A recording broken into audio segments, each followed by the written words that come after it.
comparison ng pigment tsaka dye ink na ginagamit natin sa ating printer.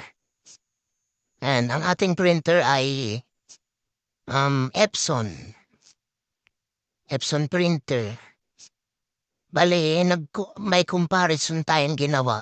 Nagprint tayo dito ng ito yung sa pigment.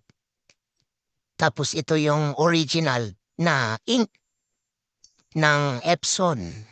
Ayan.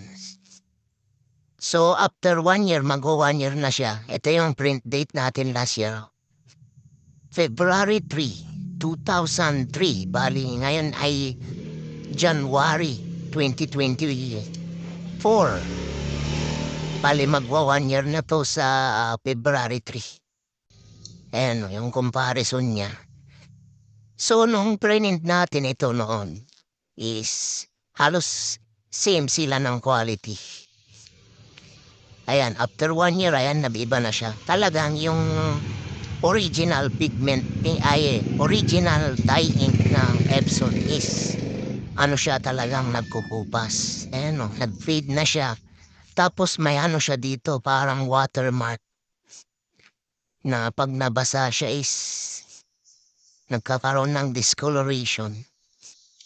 Ayan, nag-fade na ito. Pero yung sa pigment ink natin, as is pa rin. Siya guys, 1 year, after 1 year. Ang ganda pa rin ng kulay niya.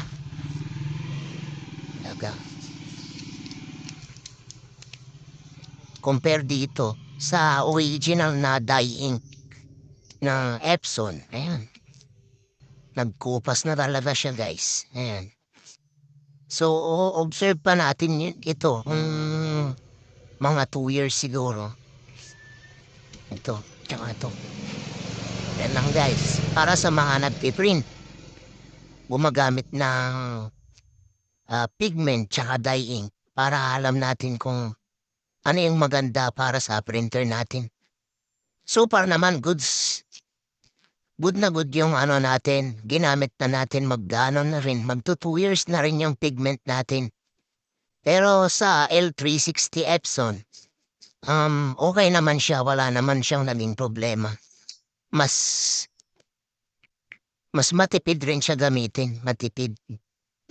Compare sa Tapos, ang kagandahan, mas mura yung pigment. Yung original kasi, halos doble yung presyo sa pigment.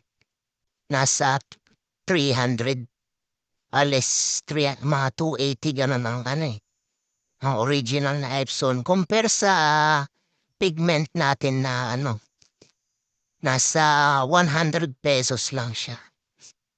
Ayan. Malaki matitipid guys. Tsaka maganda. Overall maganda. Naganda na ako sa pigment. Kaya continuous na pigment na ang ginagamit natin. Wala naman naging problema.